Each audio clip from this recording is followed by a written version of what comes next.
guys, let me know. Oh my God. Oh my God, is this not working? You know what it might be? I wonder if it's because the fan. Let me know if you can hear me now.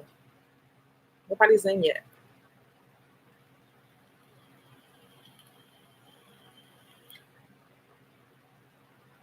I wonder if it's because of this fan. I'm gonna find out.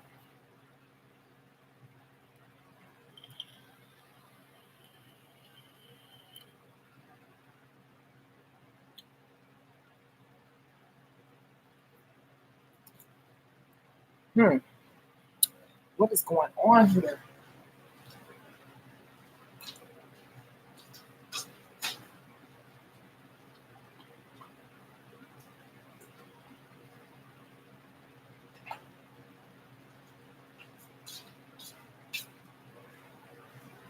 Are people here?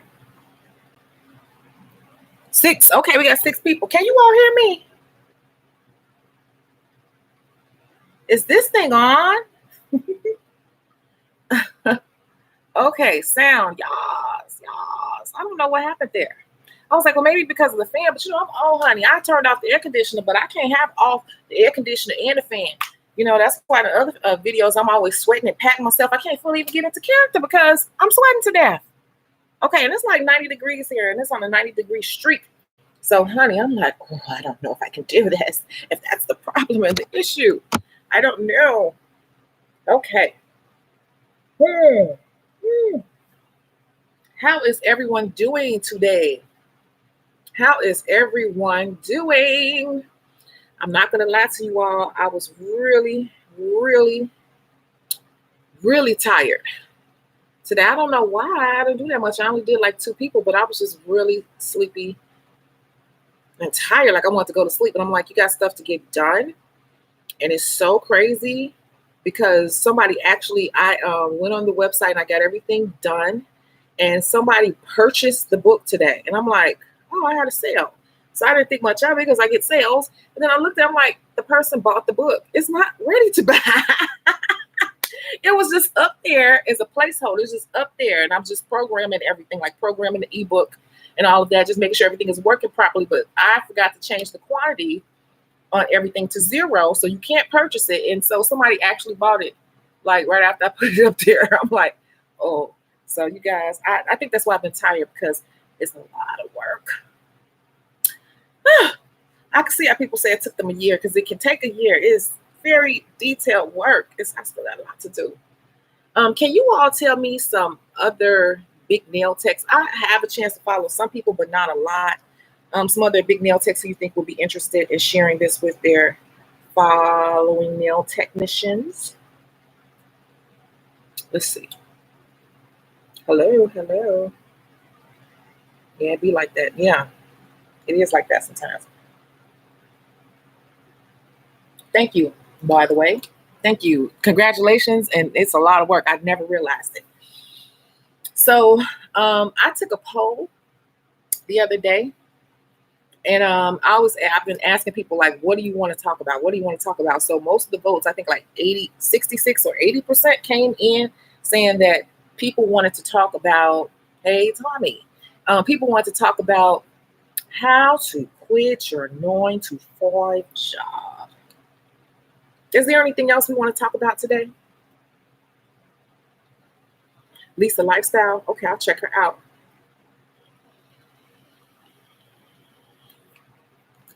I'll write it down. How Lisa Lifestyle, right? Okay.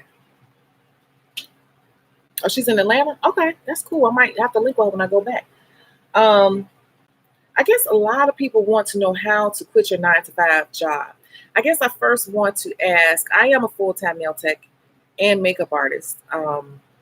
Not so much makeup here in Chicago, but I did book a wedding for this Friday. So that's good. But more so in Chicago for nails, and for Atlanta, I'm known for makeup. So that's funny. But I guess I want to know, like here, Natalie Carmona, I do follow her. Okay, I'm going to look through these notes and I'm going to write all this stuff down so I can reach out to them just get their input or whatever. And I want to know how many people in here, can you just say me if you're a full-time nail tech? And then if you're not a full-time nail tech, just type in nah. I just want to see what type of crowd I'm working with here.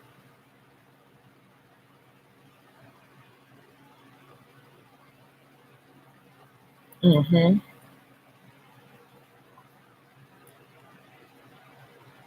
Student, nah.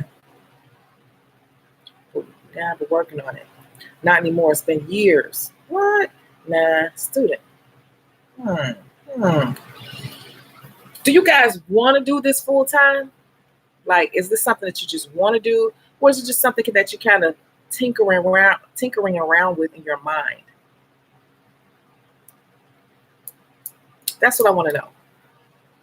Are you just tinkering around with this idea in your mind?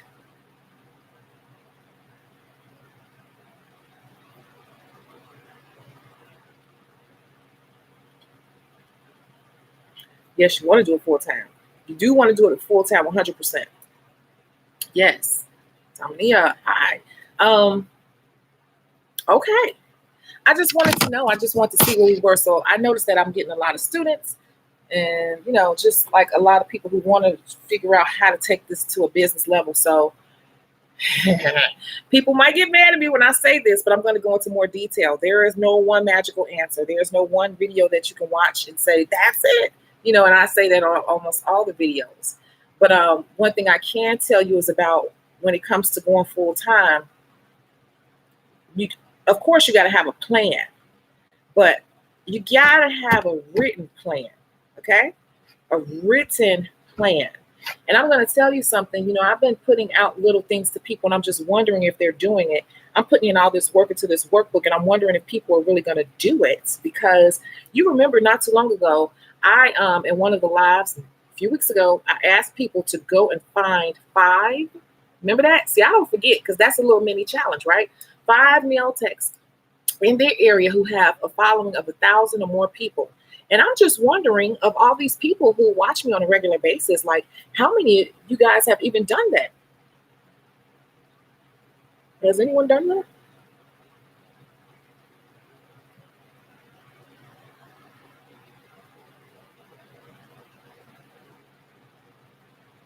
You did it. Mika, you did it. So, when I ask people to do that, I'm not just talking just to be talking in these lives. I'm not monetized on YouTube. I'm a partner, but I'm not monetized. I think I cursed too much or something. I don't know, but they told me no. I don't care. But I'm like, dang, I wonder if people are doing these things, because if you come and buy this book and it's challenges and all types of things you got to do and write down and pull out your calculator and assignments, you got to look up stuff, write stuff down, make notes, organize, get your dry erase board. If y'all can't do that one little thing, and I said go on your phone and find 5 people in your area and see what hashtags they use, and I'm a little concerned if you really want to do this for real. A lot of people say they want to do things full time, but it's like when it comes time to actually do the work involved, there are so many excuses. Oh, I've been tired. I have been feeling gassy lately. I got in so late the other day. I just didn't feel it. I'm going to get to it next week. After my baby pooped 2 times, then I'm going to start after my baby pooped maybe 2 or 3 times. All these different excuses. So I'm just wondering, like, did anybody even do that one little challenge? Let's see. Full time to move on to other streams goals. It's something I definitely want to do full time, but I have backup plans. Backup plans. See, stuff like that triggers me when people say I want to have backup plans too. You do what you're supposed to do on this. You don't need no backup plan. We make more than most people do. I'm sure, if you're doing it right. Which is okay to have a backup plan, of course, but I'm just saying, like, that tells me that you're like, you can. That's the thing about doing this full time. If you like, if you like this about it, that's one of the things. Your confidence. First of all, you got to get your mind right. Number one is you have to have the right mindset, and you can't be like this about it. Because if you're like this about it, the first bad day you have, or the first bad week you have, you're gonna you're gonna quit. So that's the first thing. Is your mind really wrapped around this correctly? I'm not talking fluff. This is real stuff I'm talking here. Okay. Before I even moved back to Chicago, I already knew what I was going to do. I already had changed my name, had a little notebook and wrote down Chicago, nails, makeup. And I had already started my Instagram and Facebook before I even moved back to Chicago. I already had all that done. I was already looking at places to rent out before I moved back here. So not only did I move back here with a wing and a prayer on clientele, I came back here and rented a spot. And I know some of you all have heard this a couple times, but that's the type of laser focused mindset you got to have to be successful.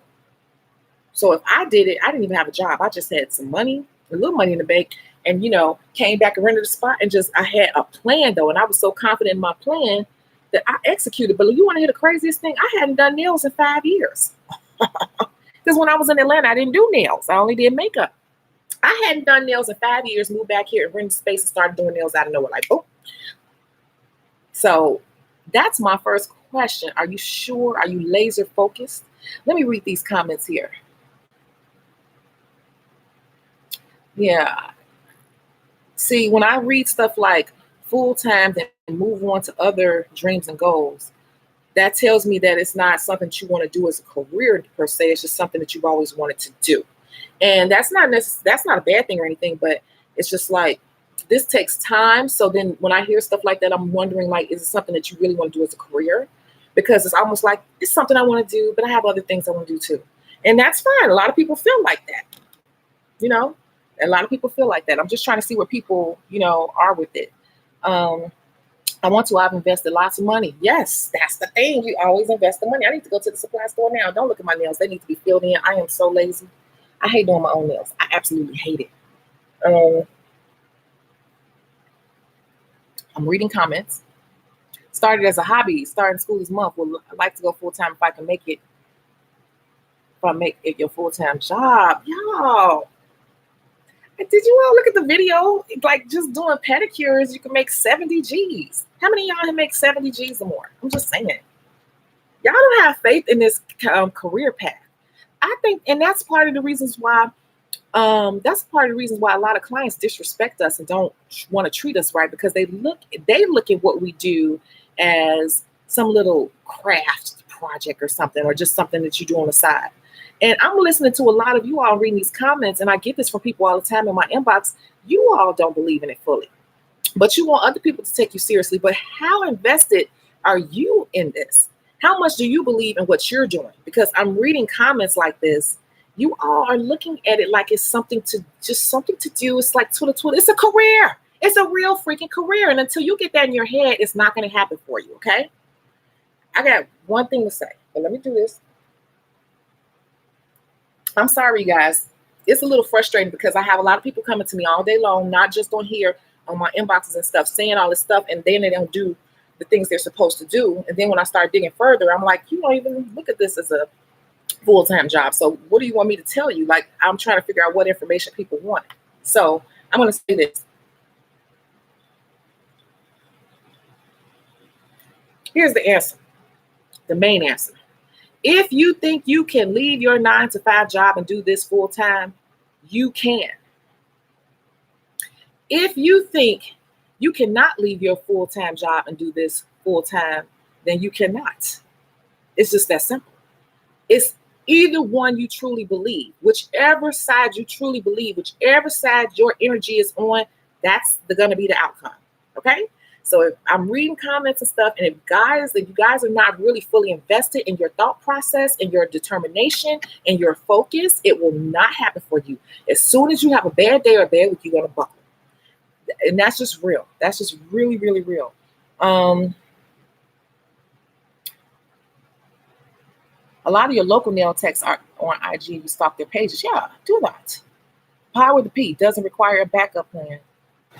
Yeah, and that's what I'm saying. Like, how much I'm listening to people. I ask people what they do for a living. I'm like, I'm not trying to be funny, but you don't even make that much money. Like, you don't make this ridiculous amount of money that you can't replace. You all are acting like you make 6 figures already. Stop thinking so small. Like, you can do better if you can really live the life you want to live, doing exactly what you want to do. But so many people are brainwashed to believe that they have to work for other people. If you have that mentality and you ain't fully believe in yourself, ain't nothing I can say to you. So, the first thing is you got to get your mind right. these little challenges and things I'm asking you all to do, if you can't do these little bitty things, because this book gonna give you a lot to do. That's nothing. That's one page in the book. Okay, that's a whole 100 pages in there of things to understand. So like that's the first thing. You can't be like this being a nail tech. A nail tech is a real freaking career. We make more money than most people do. Nail techs, barbers, even barbers make $200 to $500 a day. That's 52 and up a year. I don't understand why we want people to believe in what we're doing and we don't want our family to look down on what we're doing, but we don't even fully believe into it. You gotta, I mean, that makes total sense. I don't know what else to say. It's true. Do you suggest nail techs go school or start at home? You suggest nail tech school or start at home? I mean, start where you are, but I'm an advocate for going to school. And I've said why in a couple of other lives. But school is anytime you're going to do something for a career or professionally, you should be licensed and you should also know what you're doing. Everybody's too stuck on designs. And I say that all the time. Everybody want to know how to do design work and they can't even identify a damn fungus or a mold. They don't even know the difference. They don't even know how to identify things, when to send people to the doctor, different things like that. It's important if you're trying to do this as a career. This ain't going to be a pretty video, you guys. Hey there, it's nice to see you again and keep practicing that truth. Preaching that truth. I can't help, thank you, but I can't help but to do it. And I'm not a coddler. I'm not a coddler. If my friends were like, she showed not. I'm not the coddle person. I'm not the person to tell you what you want to hear, because that doesn't get you where you need to be. People come to me when they want somebody to kick them in the butt and be honest with them again. So it's going to be okay. Now get your ass over there. Then they come to me. I left my 9-to-5 a couple months ago and then been going ever since. I haven't built much clientele, but I keep pushing. Mona, Victor, I already programmed your discount code in the system, so it's already ready for you to go. I think it's 30% off your purchase. And that's why you need the book, because you don't know where to go. You keep pushing, but where are you pushing? So that's great that you did it. So that means that you have number one down. You believe in yourself enough to go ahead and keep moving, keep pushing. That is excellent, because the right mindset is the first thing. The faith in yourself is the first thing. If you're looking for other people to have it in you, you'll never do a lot of stuff in life if you're waiting for other people to do it for you. So you did the first thing, and that's excellent. The second thing is a lot of people get out there and they're like crickets, and they don't know what to do because they didn't have an exact plan on A, B, C, D, E, F, G, and A, B, C, D. Well, step one, part A, step one, part B. They didn't have that map. They didn't have things mapped out. So again, that's where the book is going to come in, because when it comes to nail techs, a lot of people just like, I just started, and some of us were just lucky enough to blow up at the right time. But there is actually a lot of little steps and things to look into. I'm just saying, I'd rather make $35 an hour than $20 an hour I'm making now. I'd rather make $35 an hour than $20 an hour I'm making now. Yeah, and it's like, you guys, you can replace that income so easily and so quickly, like without even working a full day, you guys. Like even working in a spa, like even if you cannot build clientele, you can go work in a spa, and that's why you need a license. Because when things get slow, or you just can't build a clientele, you can always go work in a spa, and you never have to worry about building clientele, because you just do their clientele, and you can get all those beautiful tips in your pocket. You'll never be out of work. You listen for when you're ready to go into it. Yes, that's why you can keep rewatching these lives, and that's why I have a lot of people say I binge watch your videos. I've been watching them all day. Go right ahead, because this is just the truth. And you gotta be a believer. That's right. You have to be a believer. That's the first part of it. You can read the books backwards and forwards. You can watch all these videos, but if you are not believing in yourself, and you teeter-tottering, and you, oh my God, I don't know. How you gonna convince your husband? How you gonna convince your kids? How you gonna convince everyone else that you about to go out here and kill it and make more than all of them? You'll be making more than your boss in a year if you do what you're supposed to do. But if you don't really see that, go back and watch The Power of the Pedicure. If you don't really see that, and you believe that being a nail technician is like some penny type craft side job, if you look at it like some little thing that people do on the side, I'm actually insulted, because I can go pull out my darn tax documents back there, and I could show you that I filed taxes on it. I can also show you, which I did in another video, all my magazine articles and all these newspapers that wrote up, hospitals that wrote up. So it must be something serious if I'm getting in publications and hell, all these different things and be invited to do this and do that and participate in this and that. It has to be a real career. Stop thinking that you got to be working for somebody else and punch the clock for it to count as a career. Most people that make the most money don't work for no damn body. Everybody that I know that make real dough, like I got a friend who has a website, and it's not related to this, but she has a website. And I finally found out what she did. She has 2 websites selling women's lingerie. That girl makes almost 500 G's a year on her websites. And when you look at it, it's thousands of products on there. You would not think it was owned by her. She runs it out of her house. And in her great room, she has an office set up with 3 computers. She has assistants that come in. She has a whole shipping desk. And then the rest of her great room is just like shelving. And she runs that out of her house. And she makes more than anybody that I know, okay, out of her house. She said she did about $435, or was it $465 when I asked her about that. Everybody that I know that make real money, y'all guys, because $50,000, $75,000, $100,000 is not real money. It's like $50,000 is like I'm just barely surviving. I know people like, well, I do okay. You got to be exposed to the world. Like it's a whole world out here, and that's like really just money to survive. Real money is like getting up there in the multiple 6 figures, 7 figures. That's the real money. You can actually do that as an entrepreneur. It's hard to make. It's almost damn near impossible to make that working for somebody else. I don't know anybody who makes that type of money, me personally, working for someone else. I even have friends who are physicians. Yes, I do. Yes. I have friends from high school. I went to one of the top high schools in the country. And I got friends who are physicians and own practices and all this. And the only ones that are making that type of, the physicians who I know who work for a company in a hospital, they don't make as much as the ones who own their own practice, because I have 2 people that I know that own their own practice. They're the ones making their money. So whatever it is you want to do, if you really want to see the real money in it and the freedom in it, you need to do it for yourself. I hope I'm saying that correct. I'm very passionate about this, and I can't stand when people kind of tell me that they want to do something, but they so stuck up under a company. Like that company can get rid of you any day. And guess what? Your damn job is going to be printed before your obituary.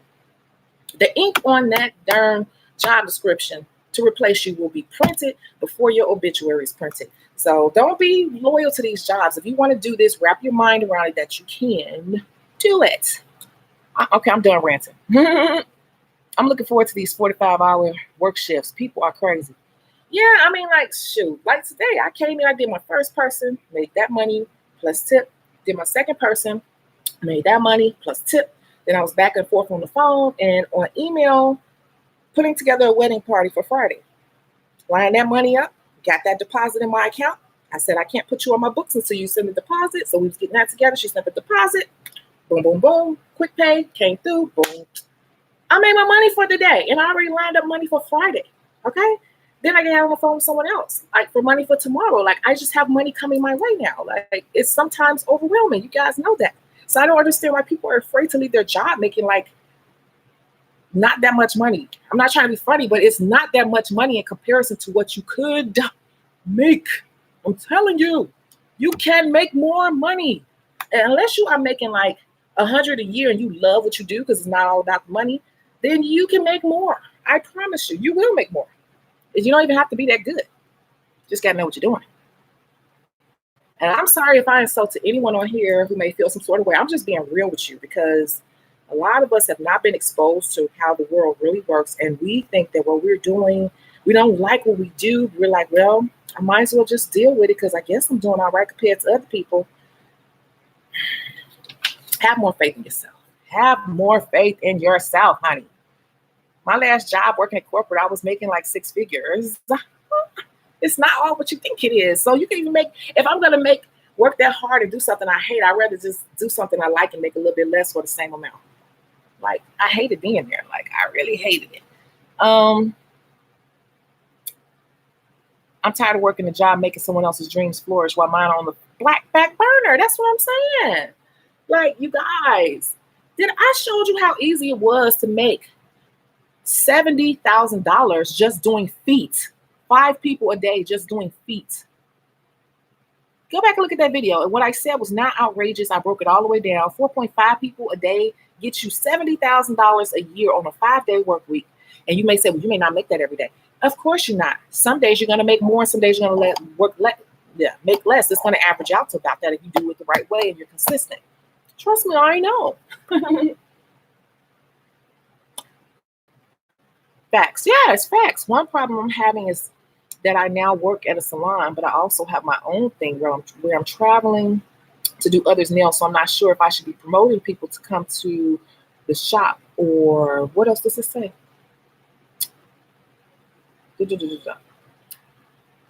I now work at a salon, but I also have my own thing where I'm traveling to other people. So I'm not sure if I should be promoting people to come to the shop, or it's up to you. I mean, I guess my question for that is, at the shop, are you on commission or do you pay booth rent? Because if you are on booth rent, you could do what the hell you want to do. You're just renting a space, and how you run it, as long as it's not putting anyone in danger, you're not doing any fraud or bringing any ill whatever towards that business or stealing or anything, you can do whatever you want to do. Now, if you are in a commission structure, you have to be careful in how you approach people to take them outside the salon, because usually in a commission structure, those are not your clients. You are just servicing the clients of the salon. And I know I had people sign a contract and a non-compete agreement when they worked for me because I was commissioned. So that's my question on that one. You can climb that ladder till you die and still be the bottom of the totem pole. Yeah. Do you like what you do? It may be okay, or you might have gotten used to it, but you can do this full time. Like, I guess the title of and I'm not saying like this is tonight, was how to leave your 9 to 5. So I guess my first thing is, in order to leave your 9 to 5, your mind has to be right, because this is not going to be easy. I guess part 2 to that is, before you leave your 9 to 5, that's the first thing, right? Getting your mind set. Because what I did, most people don't have the balls at all to do it. Move back to a state they hadn't been in 5 years and open up a commercial space. It hadn't done it 5 years. I'm crazy like that. And it worked. So once you get your mind right, while you're getting your mind right, you need to go and write down all your real bills every month. Okay? Rent, $800. Car note and insurance, $500. That's $1,300. Okay, credit card bills, I don't know, $100. Groceries, this much. Play money, this much. Okay. But when you are transitioning into something like this, you got to be real and say, I might have to work on a real lean budget for a minute. When I first moved back, I didn't go outside. I didn't do anything. I was just laser focused. Most people are not this laser focused. You got to be an entrepreneur. You got to be a special type of person. Most people are not. Most of you all are not. I'm sorry, you're not. Most people think they are. They're not. It's very rare to find true entrepreneurs. Most people can't cut it, because the amount of laser focus that you got to have to really be successful, most people cannot cut it. They break so easily. It's a lot of sacrifice. I didn't go outside. I didn't do anything. I've even at one point, I've sat and ate ramen noodles for weeks because I don't spend no unnecessary money. I don't care. I'd rather go buy the 4 packs of ramen noodles for $4. That's 2 meals. So that's the first thing. You sit down. Well, first thing is your mind right. Second thing is sit down and write out your real bills every month. And you're going to take client times 3 if you really plan on getting it hard. Because, and set a date to leave your job. So you're going to say, okay, in 90 days, this is going to take me this amount of money to save, this amount of time to save this much money. And I'm going to do this laser focus, put $1,000 up a month to put up $6,000 away. I'm just making up numbers. Excuse me. And I'm going to leave on this date. And once you do it, you do have to have a backup plan. So I will tell you my backup plan. Like I said before, I said it in my very first video, how bad do you want it or whatever. I did Uber. So you got to have something that you can do on the side until things pick up, because realistically, let's be real here. It's not just going to be like, oh, I got all these people and oh my God, I'm so rich. No, but I'm saying, like, you got to find something that's way more flexible to what you're trying to do. Because one of the reasons why a lot of people don't see clientele is because they want clients to bend to their schedule. And it ain't about you. So you need to maybe find a night job part-time, or do Uber part-time, something like that. Grubhub, Uber Eats, what is that where they deliver the groceries? Instacart, all that type of stuff. Stocking overnight at Walmart. They're always hiring. You may need to do something like that. So then in addition to putting up so many months, even if it's 3 months, that's fine too. Because if you have a part-time job and nighttime, you should be able to swing it. You know, if you know that you're going to do nails, let's say Tuesday through Saturday, you can go ahead and do your part-time night job Saturday nights, Sunday nights, and Monday nights. You get what I'm saying? So you're still able to rest, during the day on some days. And then some days you might be a little tired here or there, but that's part of the sacrifice to being an entrepreneur. Commission. Yeah, on commission, you got to be careful. You cannot solicit those people's clients to come to their house outside. I mean, people, this is just my professional advice.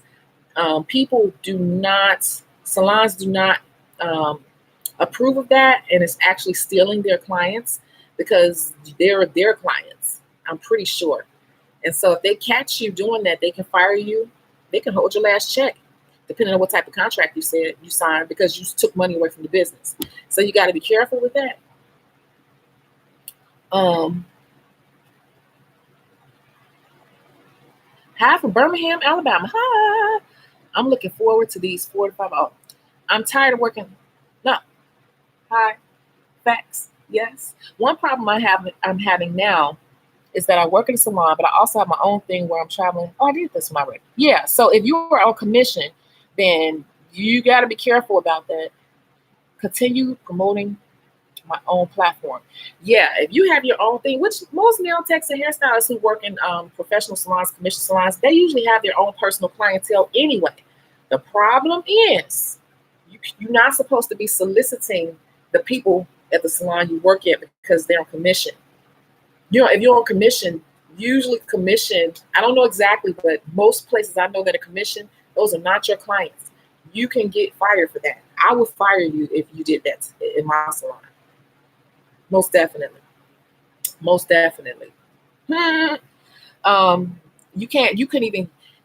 I made your business cards at my salon. I made your business cards, and you could not be like promoting your personal social media and all that. Like that, you do your clients at home. You go whatever, when you leave out here, you do whatever you want to do. I don't care. But the clients that I spent my money on and my marketing dollars on, and the people that I constantly spend time and writing up newsletters to, and I'm study serving wine and tea and, the business I built, you're not going to come in my salon and take them out of here to your house. Does that sound fair? I'm telling you from a salon owner's point of view. So if somebody did that to me, you instantly got to get out of my business. Get out because you're a thief. That's how I would look at you, like a thief, like you just stole my clients. So I don't know how your setup is, but if you have a setup and you're not, and it's like, if they told you that these are our clients and you're just servicing them, you are actually looked at as stealing if you try to solicit them outside the salon.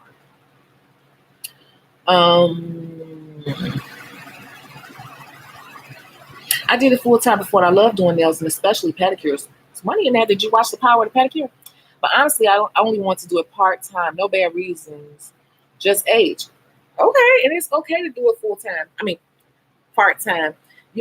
What I do tell people, though, no matter what you plan to do, you still got to have a plan. And just because you're going to do it part-time, you still need to have a schedule. Okay? You're going to lose. You're not going to ever really bill people if you're like, people calling you like, girl, it's time for me to get in. Girl, these feet look bad. And you're like, oh, well, I'm not doing it this week, girl. It's been a long week. I'm tired. Oh, Lord, girl, how you doing?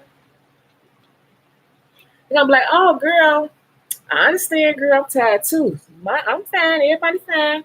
Well, okay, girl. I was just calling to check to see what if you could do it. But, all right, I'll talk to you later, girl. You think they're going to wait around on you to be ready? They just going to take their butt on somewhere else. You're going to lose them. You can't do that. So if you're going to do it part-time, you still need to have a set schedule. You cannot be bouncing all over the place. I'm doing nails Monday this week. Only Monday because I got time Monday, and then the following week. I'm doing them all week. Well, I'm doing them 4 days this week, and then the following week. It's like, I'm not doing them all because I just don't want to do it. I want to go outside. That's not a full-time. That's not even a part. You can have a part-time side business. But whatever way you're going to do it, make sure you're doing business. Get what I'm saying? Whatever way you're going to do it, make sure you're doing business. Because you cannot service these people and then leave them hanging Because once you start servicing them, then you leave the door open for them to come back to you at a certain schedule. Everybody has their own personal care routine. And if they work you into their schedule, then they expect for you to be available for them in 2 to 3 weeks or whenever they want to come back. If you're not consistent or reliable, they're going to be looking around for somebody else who fits their lifestyle. You're going to lose that money. I love the realness. You're the only person I can watch live. I feel like you're the only person I actually get real information from that you can actually use. Yes! What else you want to know? That's why I said, I'm like, Tanisha, when I'm just talking, I'm vomiting all these words. I'm like, oh my gosh, you're being so. But I'm like, no, people need to hear this. I don't like foo-foo-ness. I get mad at my friends sometimes, like when I'm telling them something, and I'm like, does that make sense to you? What do you think? And they're like, no, it's fine. It's good. I'm like, but I could tell they're being fake with me, and I get real mad. And I tell them, like, look, I don't like all that fake stuff. Tell me what it is. I tell my friends all the time, tell me what you're thinking. Like, am I wrong? Tell me. I want to know. I don't like fakeness at all. That's one of the reasons why I don't get along in corporate America. I never was in any real cliques in high school. I mean, I just was cool with everybody, but I'm not a follower. I don't follow up behind people, and I definitely don't like people to fluff up under me, and I'm not going to fluff you. It helps no one. It's just a temporary band-aid for the moment, but does it help you in the long run for a person not to be real? Well, I worked at a commission salon. I have to be careful. Most commission salons, you are just there to service their clients, and you got to look at it from their standpoint. As a salon owner, I tell you, we spend a lot of money monthly to keep those clients and to build those clients. You just come in and you're doing them. And the benefit to you is you don't have to worry about building them. You don't have to worry about supplies or anything. You just service them and you get your cut and we get our cut. But you forget that you get your cut and you go home and you pay your bills. But the salon, out of their cut, they got to still pay all the overhead. They still got to buy more supplies. They still got to do advertising and everything. And they may have 20% left out of that money as a profit, maybe less. And people forget about the overhead that the business has. People may say, oh, we just come in, we doing all the work and we doing all the people, because I used to say that myself sometimes before. And I hear all the other nail techs complaining. But after becoming a business owner for years, I saw that, shoot, you all got it made. You come in and you don't have any burden. You just come in and serve people and smile and get the tip and your commission and go home. We just get the commission. We still got all this stuff to take care of. And we got to make sure we feeding the business with enough clients on a regular basis so you don't leave us high and dry. So you got to look at it from that standpoint.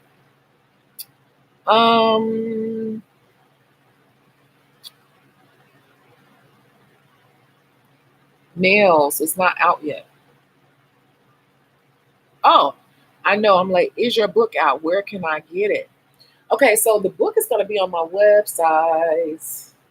You all can go look around on the website if you want to. I just converted the website from the makeup portion of it to more nail related, but the book is not available for sale. Someone did accidentally buy it today, but it's not available yet. It is up there. It's on Chicago Beauty Source. That ended up being the name. And I asked that on a post. I said the first person to guess the name would receive a discount, but nobody guessed the name. We had discussed this. So the name of the site now is called Chicago Beauty Source. If you want to check it out, it is up and alive. Let's see. Can I close them? You guys don't leave. Stay here. I'm trying to get the better connection.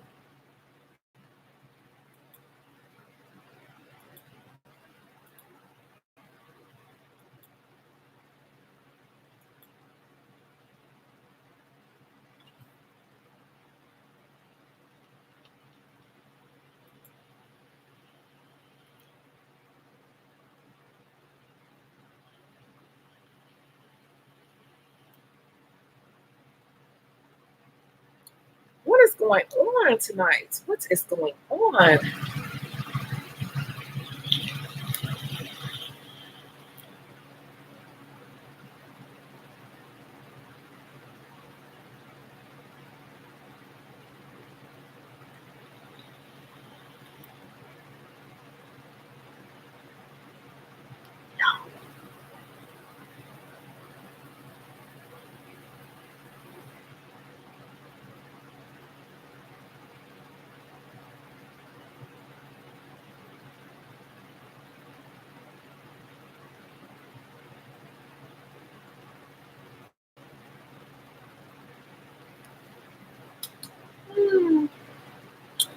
I don't know what happened.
Can you all see me? Did it come back in?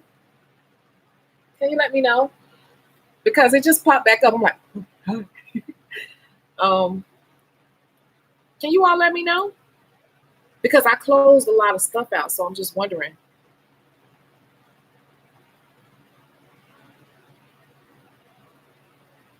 Ain't that crazy? Ain't that crazy? I closed out. I have too much stuff open, I think. And I tether, remember from the movie Us, I tether from my phone to my house. I don't pay all those bills. Um, Hold on. What did I miss?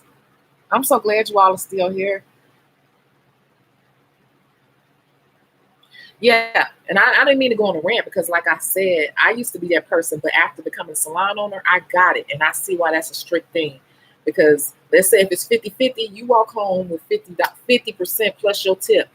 We take our 50 and we have to pay all the bills and everything and constantly advertise. I was constantly advertising, constantly. Plus buying all the stuff I provided, t-shirts and business cards for everyone, constant advertisement, had to pay people to pass out cards and all this stuff and being in all these different advertisements and newsletters. Some of that stuff costs money, to go in those mailers. And it was always a bill coming through that door, honey. Plus the rent. My space was big. It was 2,000 square feet with a kitchen and everything, plus the gas bill, the light bill, all that was coming out of my portion. So when somebody coming in taking the business, trying to snatch the business that I worked so hard for, I'm like, you got to go. You steal it. I never really had that problem, though. I tell people whatever you do. You know what I would tell the girls too? I would be like, if you bring your clients here to do them, that's great. I know just because we were kind of close, I already knew which clients they brought in. I could just tell. They'll tell me, like, my cousin's coming in today. And they would do their cousin. So it's like, I don't care. Like, that's your cousin. Or my client, Linda, I tell her to come up here today. That's different. But if you sitting down with somebody I put in your books and you never met them before, and they came off a new advertisement that I spent $500 that month to get that person in from the neighborhood, and you come trying to slide them your card and slide them your social media, and I see you doing that, you got to go. And I never really had that happen before. I had somebody I thought was trying to do that. I said, so I called her. I'm like, what you doing? Don't do that. No, honey. Don't steal from me. I'm not going to steal from you. Don't do it. So you ready to step out, Shaniqua? Simmons, I'm so ready to step out there on faith. These 9, 5, 7, 3s don't appreciate you at all, honey.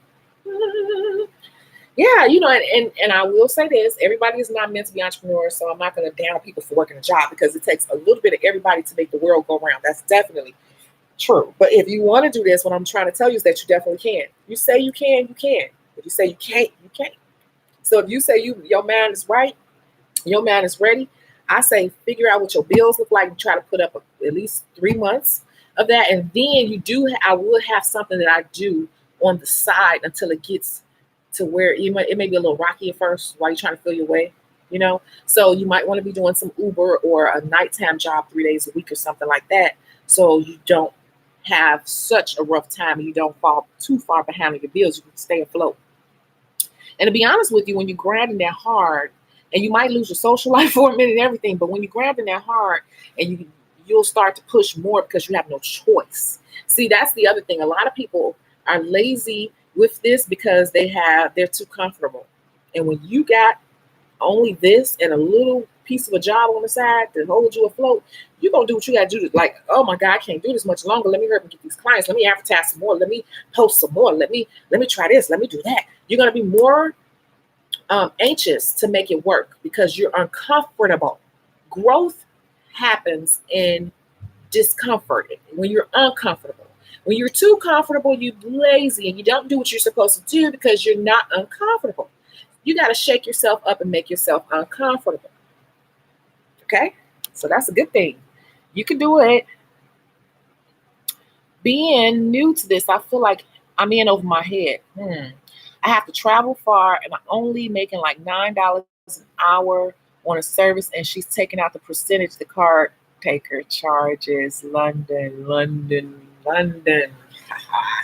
I was going to bring up your situation, honey, because it's okay if I talk about it. Let me know. Being new to this, okay, but I get what you're saying. The owner is putting up a lot, but I have to see if she is the right fit. Yes. You know, London, you guys started a new salon this week. Uh-huh.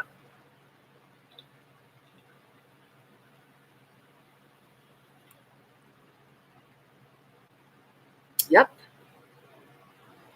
You said you're only making $9 on the service, and she's taking out the percentage the card taker charges. Aha. So really, if it's 50-50, she's really taking out like 52%. You're getting 48. That's what happened at the last place I worked too, and that's pretty common.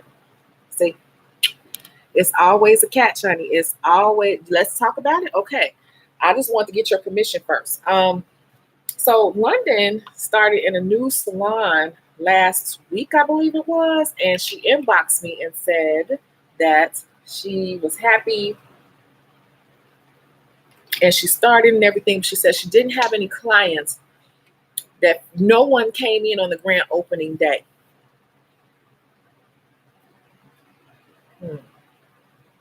That was alarming to me, but I didn't want to spoil your I didn't want to spoil I didn't want to be a hater because I just wanted you to have your moment in your day, but that was really alarming to me because that prompts me to tell you to ask her about what she's doing for marketing. Okay? Because is it busy now? London, is it busy now?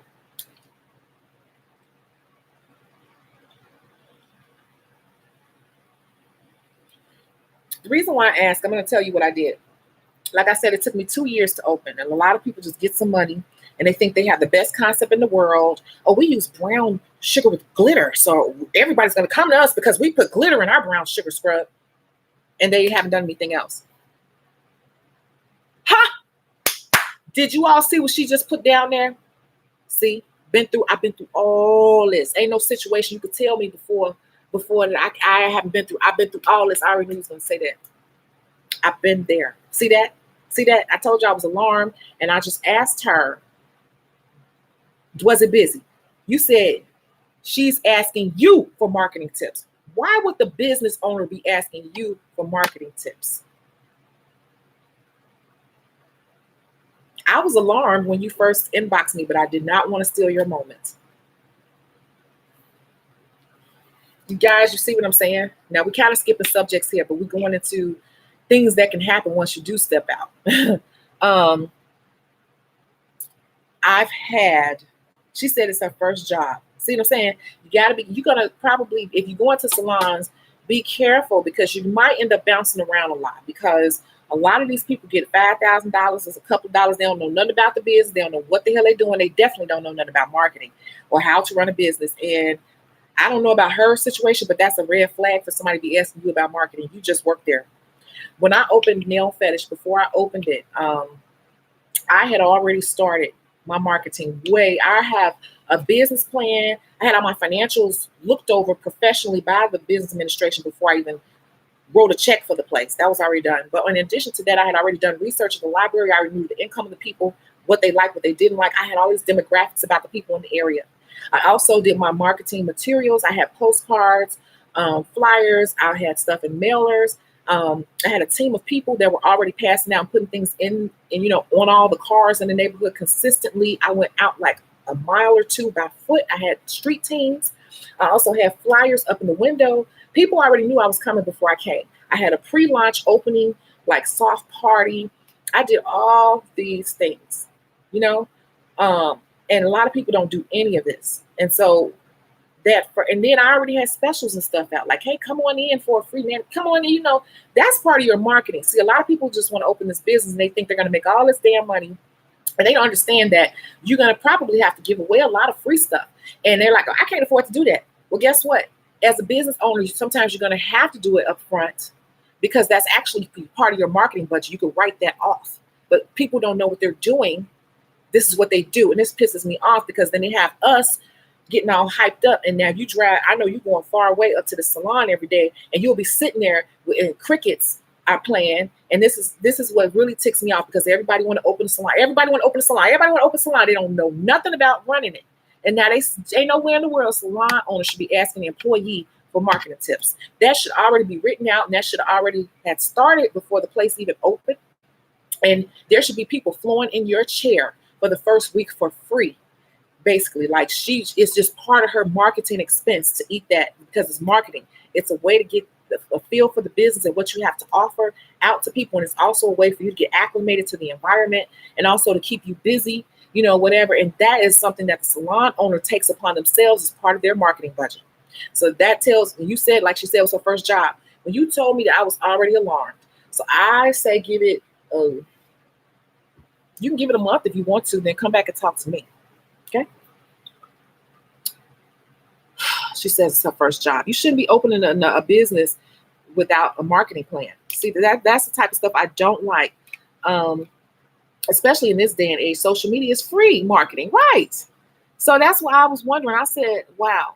And I've been in salons where people were looking around. I've gone there, they get you all excited, like, oh my God, it's going to be wonderful. We have glitter in our scrubs, and then we have one with extra glitter in our scrubs, and then we have all these fancy things everywhere, and it's just wonderful, and we're going to make so much money, you guys. I'm so excited that you're here, that you're part of the team. And then you sitting there looking like a fool every day, and then they want to trip on you about showing up on time. Nobody's nail techs are flaky. They will dip out on you in a minute. These places will also have the nerve to have rules. Like, oh, you're 5 minutes late. What does it matter? There's no clients. I've been through all this before. It's like ridiculous. I was wondering, no, I was somewhere like that before I ended up at this. I ended up at the salon where I worked. I was there one client in a day. I left ASAP and found a salon closer to home. I'm saying, I've been the girl in my lifetime. I probably worked in about, I got friends who worked in way more than me, but I probably have worked in about 20 places. I got friends that work like 80, like every place here, because they bounce around, because everybody promises you a big hope and a prayer, a big dream, and they don't even know what they're doing, and you don't find out until you get in there. But give it a month, I guess, if you can afford to do that. I'm having the same problem London is having. The salon I work for is slow every day and pressuring us to pass out flyers and make the shop busy.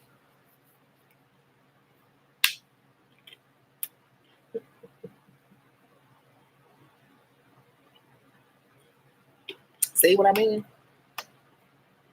If you are on a 50-50 commission, to be honest and to be fair, that's not really your responsibility.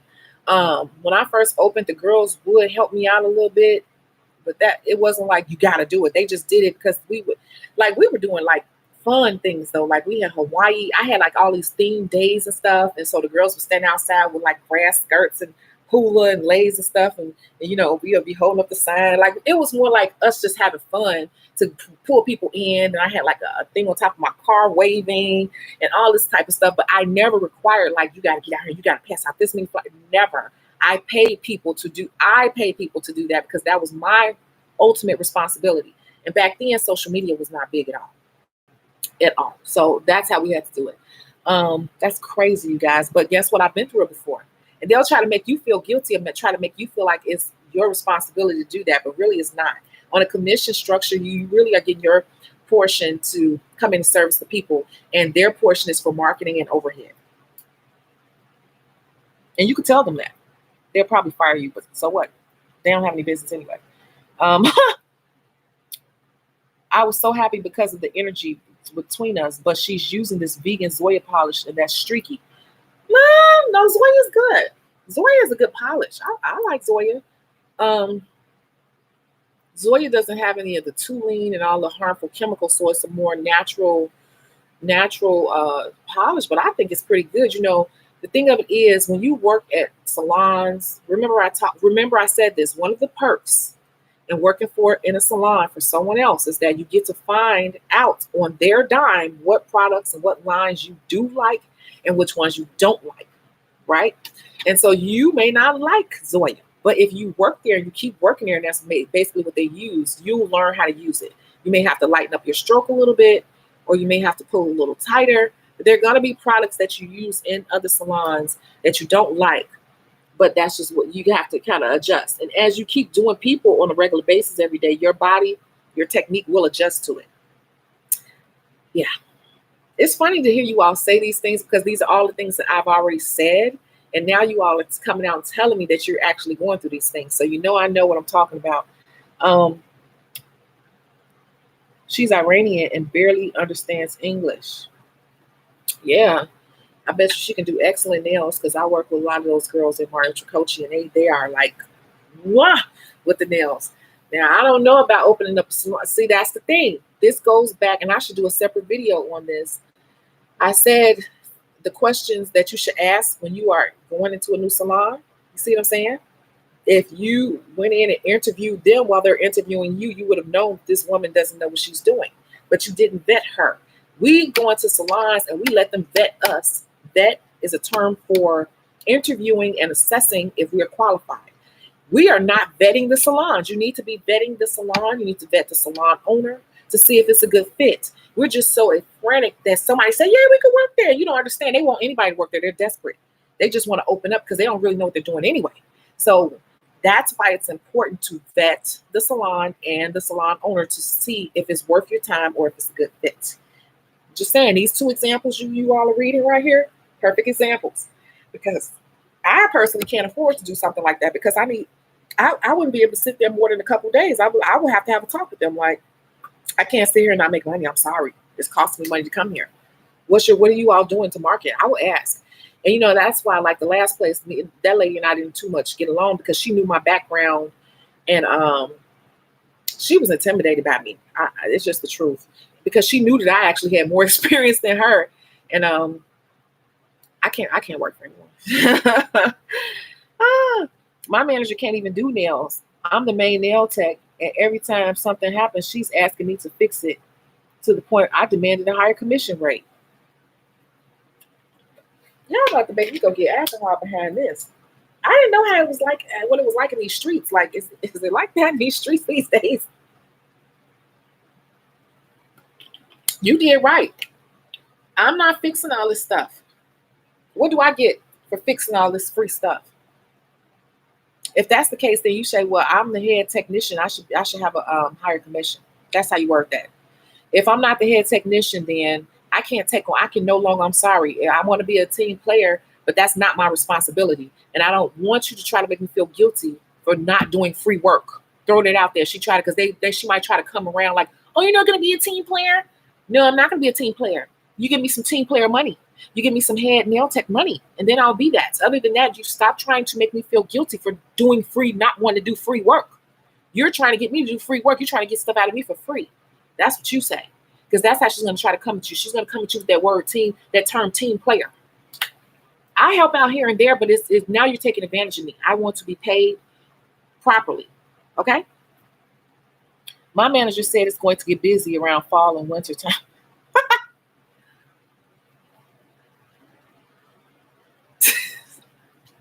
You're gonna make me drink. Hold on.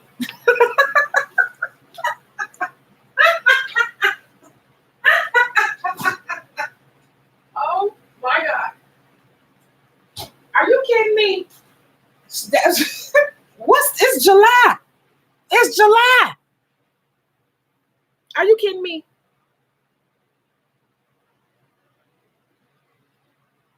Your manager said it's going to get busy around fall and winter. What does that mean? It's July. So you don't have any marketing in effect. Remember I told you all, I said last week that fall and winter, it's slowed down. And what did I tell you I did? I increased my marketing. And I said within 36 hours, I had gotten 2 people.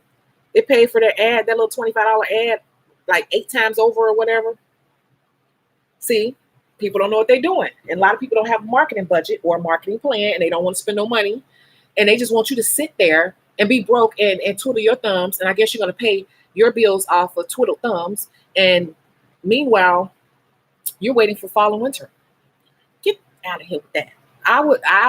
You all don't forget that you are the prize now. This is your license. You're the licensed nail tech, okay? That's your license. You hold the power. Do not be afraid to talk up to these salon owners. You can have a conversation with them when you're in a situation like this, like you're reading here on the side, and it's not right. It's okay to pull them to the side and say, I'm a bit concerned. I've done it before. A lot of them probably didn't like me. I don't care. I'm a bit concerned about what's happening here. I need to know like do we have any plans or anything to increase business? I cannot afford to come here and not make money. I'm just letting you guys know I can't. Like, what are you guys doing to increase business? Do you have a marketing plan? Are we any inserts like the neighborhood mailers?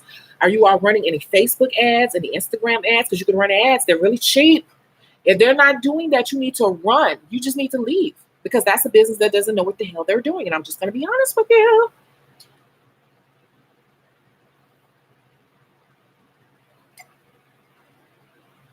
Also, we didn't even have social media when I first opened, and I did everything by hand and by mailers and by flyers. I would order thousands and thousands and thousands of flyers and constantly pay little guys I knew to pass them out. I pay them and I would check on them too. I'd be like, you better not throw them in the garbage. And I would sure enough wait about 30 minutes and I'd drive my car and go find them in the neighborhood to make sure that they were putting the flyers in, not just throwing them in the garbage. I sure did, because I would pay them by the bundle. Like, you put these 500 flyers out here today, I give you $30 or whatever. I did that all the time. Kept the little guys in the neighborhood busy. Lord have mercy.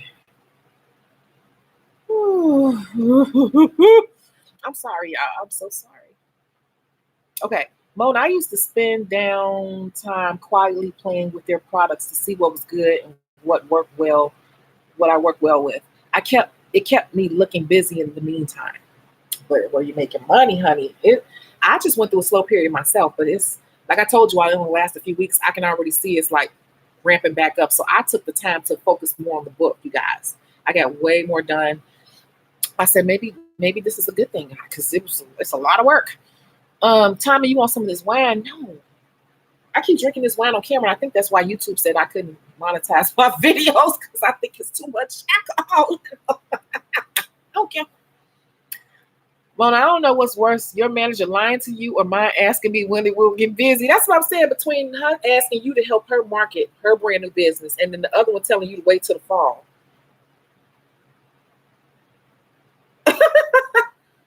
No. Go work a hotel. Both of you all get on Craigslist and go find a hotel. Get on Craigslist right now. I want you to go do this. And don't come back on my videos unless you did it. You're going to be banned. I need both of you all to go on Craigslist and look up the hotels and see who's hiring. They're busy year round and they pay well and good tips. And most of those places are putting their services on a corporate credit card because they're big executives. You will have no problems with money. Come out of these busted salons that don't know how to run a business. Okay? Yes, go get your glass. Yeah, y'all managers giving me gray hair. You said I had to get up and go get my wine. I'm like, oh my God. I swear, I'm so sorry. I'm so sorry, London. I did not want to ruin your day. So I was just like, great. I'm so happy you're happy. But I was like, that is not a good sign. On the first week, it should be an influx of people because they should have did everything in their power. They should have done them and given out services for free just to get the people in the neighborhood in there, just to get the buzz going. But that's a person who's working on a skeleton budget and on top of that doesn't know what they're doing. Nah. What about a salon running solely on Groupon? Oh my God, I got a whole video on that. If you look through my playlist, there's a video titled Groupon for nail techs. Is it worth it? Look at that video. Thank y'all for this because once I get started, I'm going to be on top of my game. Valid information. Yes. And you're going to need to probably get this book that's coming out. And I said I wasn't going to tell you all, but you can check it out if you want to. Chicago Beauty Source. That's my website. I did convert it over to Chicago Beauty Source. That's actually my old website, but I had to buy a new domain, and that was the name I decided on. So Chicago Beauty Source is up and running. You can look at it right now. It's been up forever. It's been up since 2013, but I finally got that name attached to it. So it is there. New products are uploaded daily. The book is sitting up there as well, but the book is not active for purchase. Yes, this is the channel. This is not the channel to be like, polish your nails right here, and then you put the glitter right there, and then you see what you got right there. No, it's 50 other channels for that. This is talking about the business.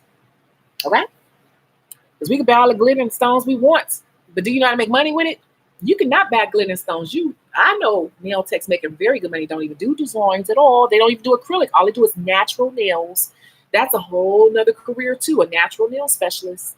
Natural nail people pay good money.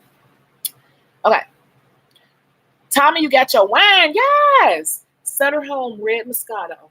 Fancy girl. I can't afford Sutter Home. That's upscale.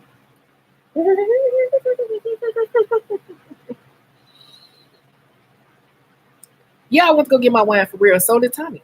That's right. Yes. You know what they should do? I wonder if you could do this on here in the future. Like you do on Facebook, you could press a button and I could add you up here. You like come in a little box up here. Yeah, it'll be up. It'll be up soon, you guys, but it's a lot of work.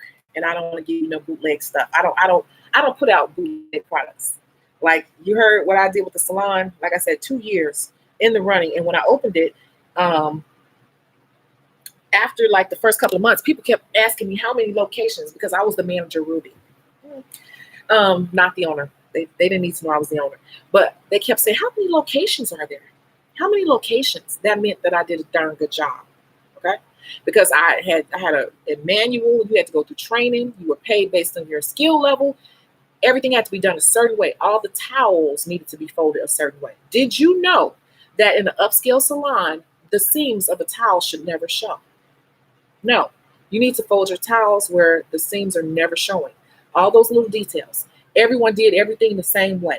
It was almost like if we had like a little spa party and we had all 6 booths filled up, it was crazy. We looked like the military or something because we would just do stuff like synchronized swimmers. We would be like synchronized, like clean, spray, clean, wipe down, fold, this way. They'd be like, oh my God, you guys are really efficient. Oh my God.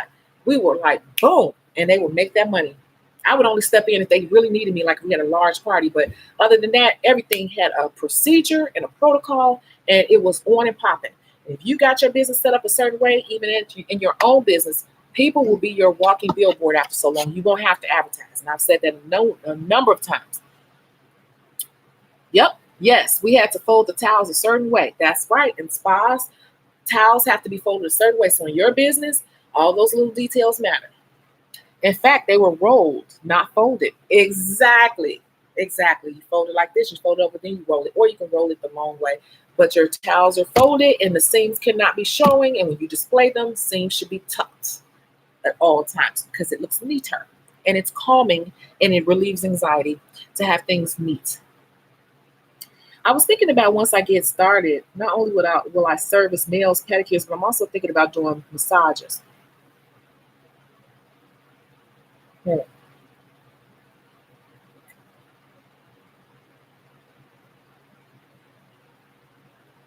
Okay, let me go into that for a minute. But everybody take you a breather because I've been saying a lot to you. I'm so sorry.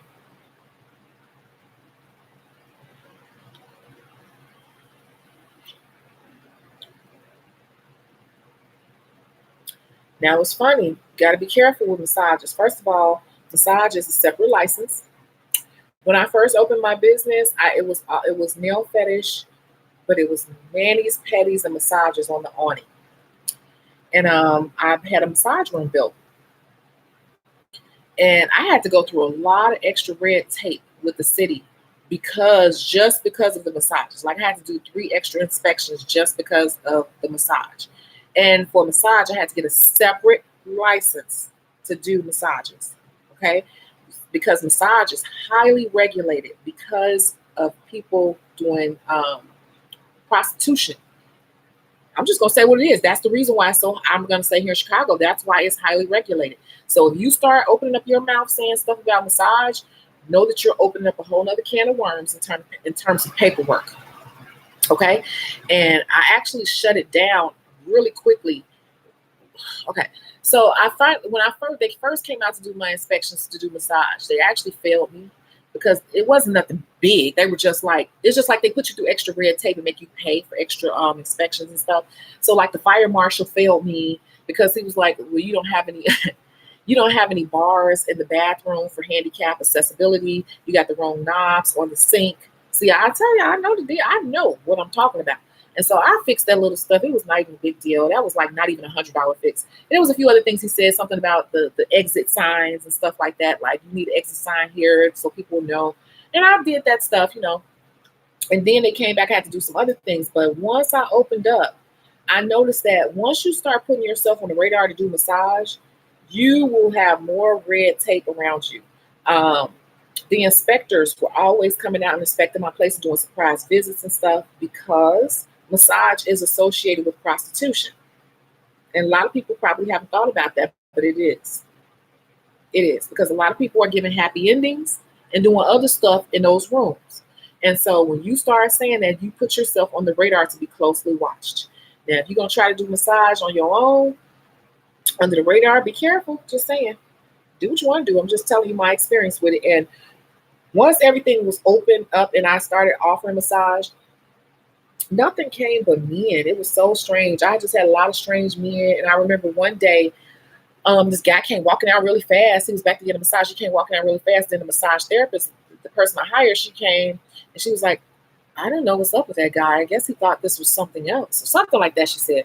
And I was like, what? And that's when it dawned on me. I'm like, they think that this is like a happy ending place. And so I said, I don't want to be dealing with this because I just noticed that I was getting a lot of strange guys. So when you start offering massages, depending on the type of setup you have, a lot of people are going to think that you're offering more than massage. Just saying. Unless you do just offering foot massages. But real massage, you got to be real specific in that you are straight up doing business. Okay. Thank you for that tidbit because I ultimately want a full service salon. But for now, I'm like, yeah. I'm just telling you, massage puts you on a whole nother grid and a whole nother radar because they're trying to see if you're doing other services out of there. Because a lot of businesses, especially in the area I was in a kind of decent, wealthy area with a lot of yuppies and stuff, yuppies and buppies right out of college, a lot of expendable income. But all up and down that strip is nothing but Asian massage salons. And it's just an unspoken thing that we know that they're doing more than that. And so I was like, I don't want to be grouped into that. And so I actually folded my massage license and I took that off my awning as well. But actually, they were so gung-ho about it. I did not renew my massage license. And then the inspector came in on me one day. It was so crazy. They were coming in on me so much. But they actually fined me for having the word massage on my awning because my license was no longer active, but I still had the word massage on the awning. I got a fine for that. People say they want to open a business and most people don't know what the hell they're doing and they don't know all the little ins and outs. And I had like 7 days to pay that fine and remove that word from up there. One word, I got a fine on my awning. I have to take care of it.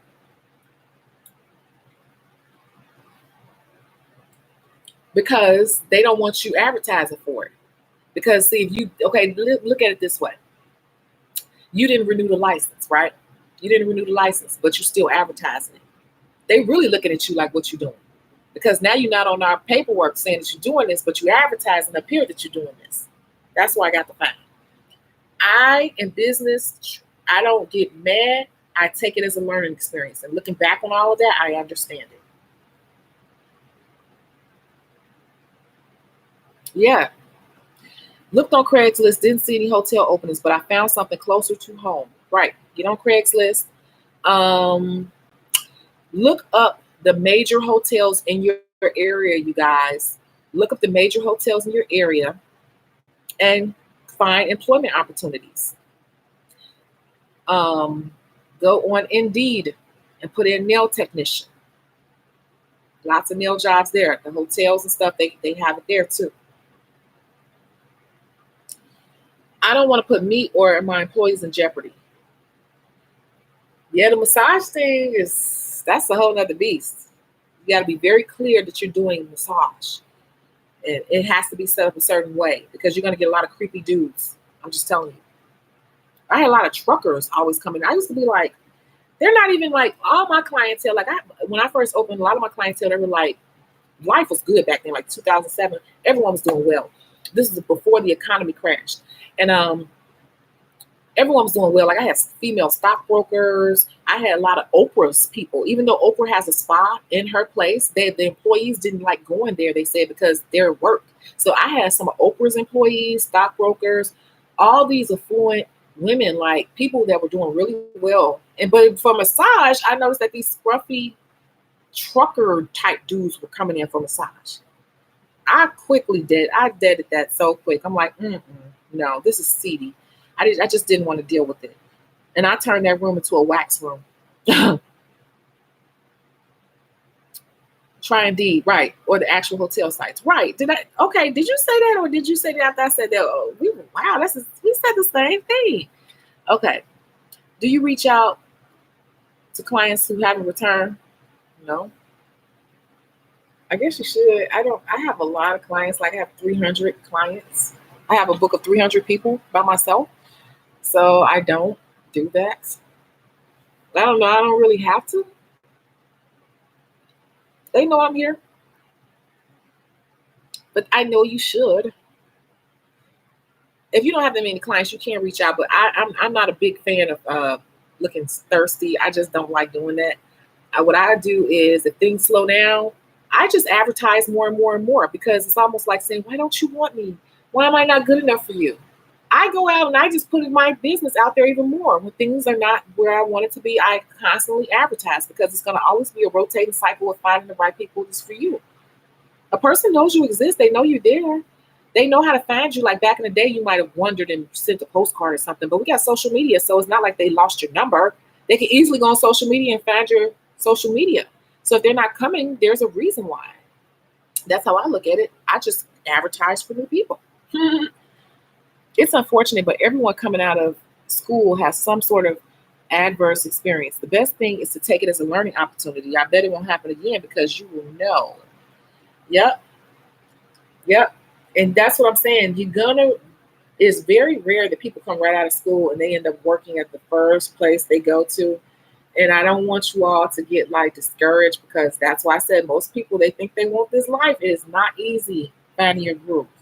And so don't let that scare you from leaving your 9 to 5. I say it depends on what you want to do. If you want to come out and you want to go into a salon, I say go work for a hotel or a professional high-end spa, not no new starting business, because that can be very iffy. If you want to do your own thing from home, then I would say have a part-time job or something that's an overnight part-time job.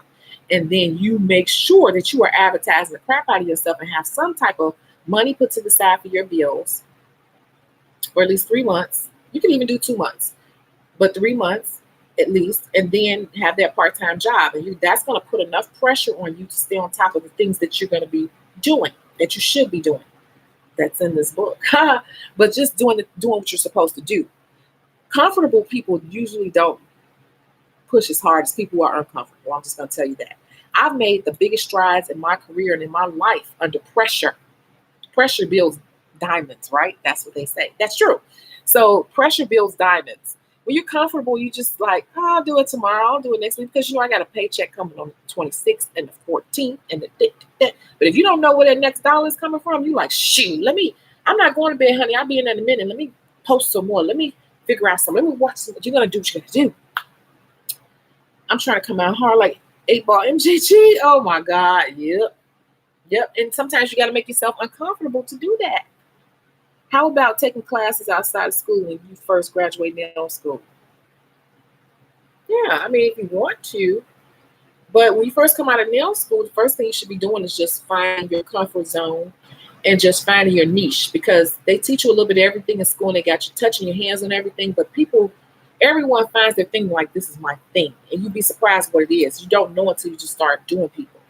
And it's not necessarily about making a lot of money at first. It's just about perfecting your craft and building a business structure that works for you, and finding people, trying to find the right type of clients. So taking classes is cool. I got a friend, oh my God, and I tell her, you the perfect client. You the perfect customer, because you buy everything that people tell you. You believe it and you go spend the money. I said, I love you for that. I'm like the last person to spend money on stuff like that, because I'm like, I'll figure it out. But you can definitely take classes, but don't get so caught up. I got a friend, and I had to shake her like, for years, I've been doing this. I'm like, you spend too much time buying products, and you spend too much time taking classes. Hell, you done took every class there is. You done bought every item there is. If you don't sit your butt down and do it and keep practicing it, ain't no magic product going to make you like this wonderful technician all of a sudden. I told her that many times. I said, I love you death. I'm just being honest with you. Yeah, you right. But she study does it. So she gets a kick out of buying stuff and spending money, and I get a kick out of saving money and figuring it out. So that's up to you. I refuse to fail. I want to watch my son grow up, and I can't do that work for somebody else. Okay, then. So were you one of the people who found the 5 people? Were you one of the people who found the 5 people in your area who have 1,000 followers or more?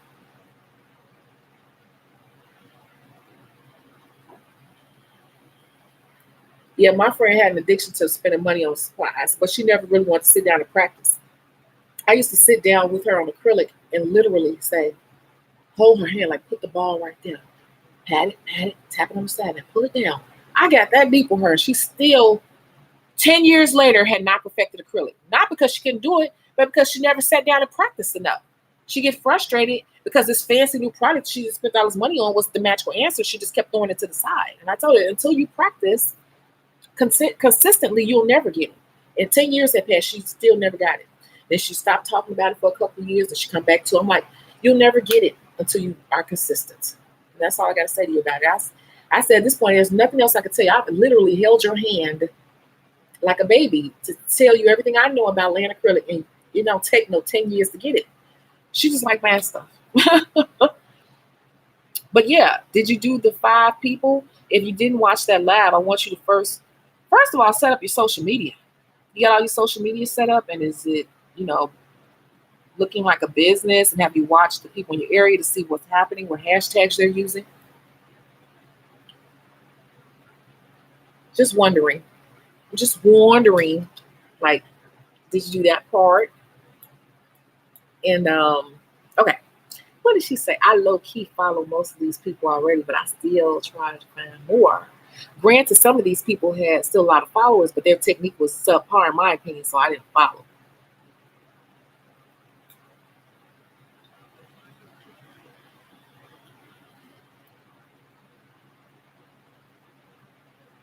Okay. I'm thinking about what you said. It's okay to stop and digest things. A lot of people don't know how to communicate because they're just waiting their turn to speak. I'm digesting.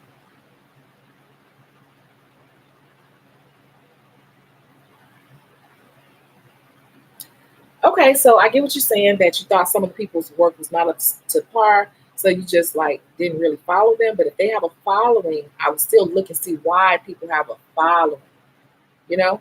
And if they have a following, there's wealth there. You're not looking at them at all to steal their designs. You're looking at them to see what hashtags, I keep saying it's the hashtags they're using, what they're doing, how often they're posting, and what hashtags they're using. And you want to kind of mimic that. It has nothing to do with how their work looks at all. That's why you're finding the people. People who got people, they got the people for a reason, unless you figured out a way to figure out if they're fake.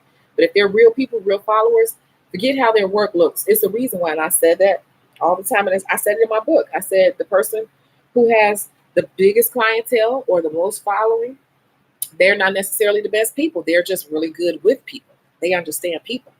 You don't have to be the best. You don't even have to be that good. Prime example, you just said it. Their work is subpar, but they got a lot of people. And they're probably making money too off that subpar work. Because people don't come spend money with you. They come spend money with you because they like what they see, but you inspired them to come sit in your chair. It's about 70. I would say it's definitely the work they see, but it's more than that. It's the personality, it's who you are. It's something that person is putting out there that's drawing people. So that's what you might want to still go back and look at. No one does exactly what you say. It's Facebook, Instagram boost working. Yeah, that's what I do. Boost, yeah. Yeah, and it's cheap and it works. And you can do it different ways. And you could do it in a geographical area. You could target different interests. Yes, that's how I built my business. When I had my When I had my storefront, like the salon, I did it by hand with paper the old fashioned way because social media wasn't out. But now I just use Facebook and Instagram. Yep, that's how I get my clients. All of them these days, pretty much. And then from referral, those people bring in referrals because once I get in my chair, I give them my experience. They tell others. Yep. No one does exactly what they learned in school. They develop their own techniques. Right. You find your own niche, you find your own technique.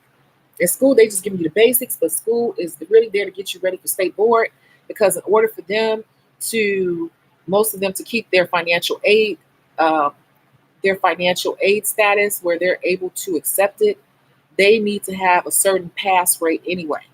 If their numbers fall below as a school in terms of people who graduated from there and not passing state board, they can lose their financial aid acceptance certificate or whatever you call it. Then I don't know if you all knew that. Yeah, I already have my business name. I'm drawing my logo, secure my IG and Facebook, so I already have it. Okay. Okay then. You already have a business name, drawing logo, you secure IG and Facebook, so you already have it. Okay. Get it up there.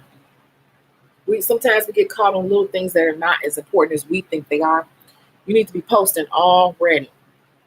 I don't have anything to post. Post your darn polishes at weird angles. Post memes about nails. Post some nails you did on anybody. Just start posting so your information can start working its way into the algorithm. You'd be surprised. People will start following you just to see what you're about to do. Start right now. Start today. Now. Let me go add these other people to my stalk list. Yes. Why not? Can I ask you a question? Like I'm here to be the voice of reason. Like, tell me, are we only allowed to follow so many people? Hmm? Think about it. I didn't follow them because I might have met my quota if I followed them. Why not follow them? We don't have a quota. Follow them. Actually, there's something to learn there. Go back and look at it. That's just like people putting up these hashtags that have nothing to do with nails. I die when I see people hashtag my shoes are cute today on a nail picture. Like, what are you doing? It's all relevant. Follow. How many times a day? First of all, when you start your page, make sure that you're doing a business page. Don't do a regular page. Make sure that it's a business account. Okay. I would say you should post at least 2 times a day. At least.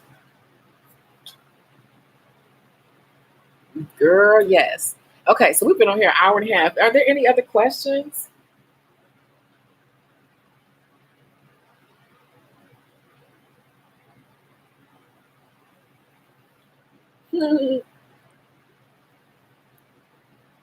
How many of you all went on the website? Let me see.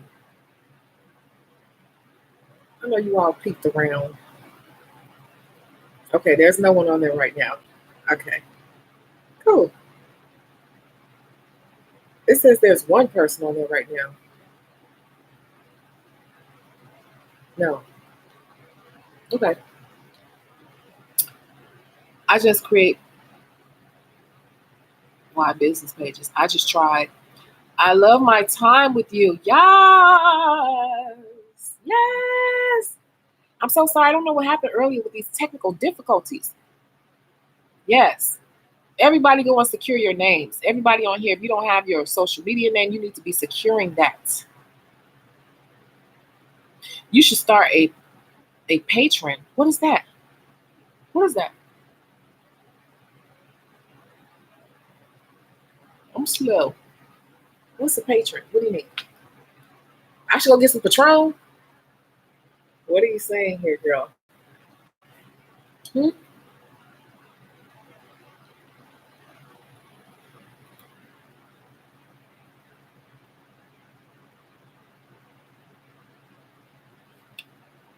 What is that? Should I go get some Patron? I don't know.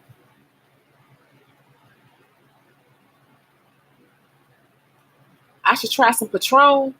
Girl, if I try some Patron, I will get somebody pregnant. I can't do tequila. Tequila has me like, on a whole nother level. I should not do it. The most I should do of some tequila would be the shot, one shot at the beginning of the night or something. That's it. That's it. You don't want to see me doing all that.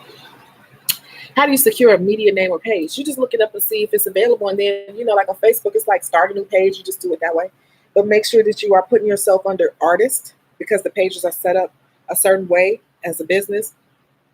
And it gives you certain privileges or, options when you set it up as a business page. On Instagram, if you already have a page, there is an option to go in under settings and switch it over to a business page. On Facebook, you would have to create a new page and then you select the right category.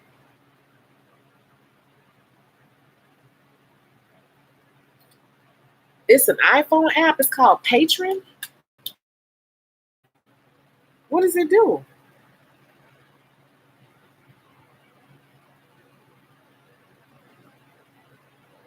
What does it do? Now you got me going into the app store.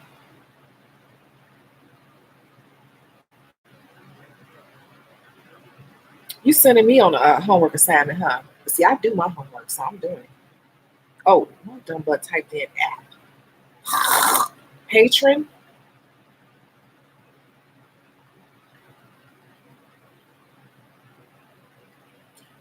Am I spelling it right? P-A-T. Oh, Patron Technologies. Is that it? Is that it? Patron Techno. Wait, what happened here? What is it? I want to know. That's what I got here. Is that it?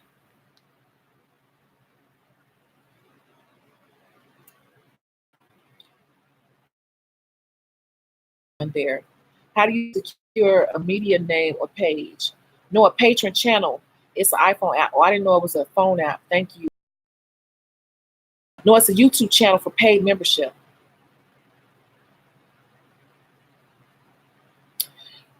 Can somebody clarify this? What I'm looking for again?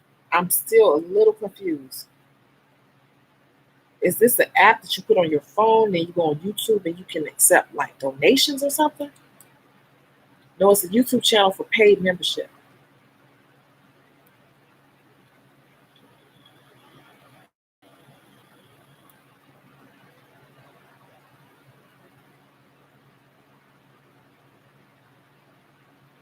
Patreon. Okay, I don't think I was spelling it right. Patreon.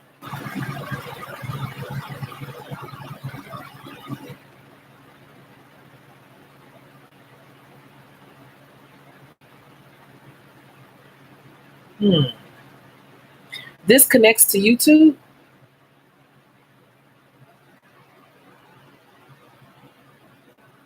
I'm gonna look.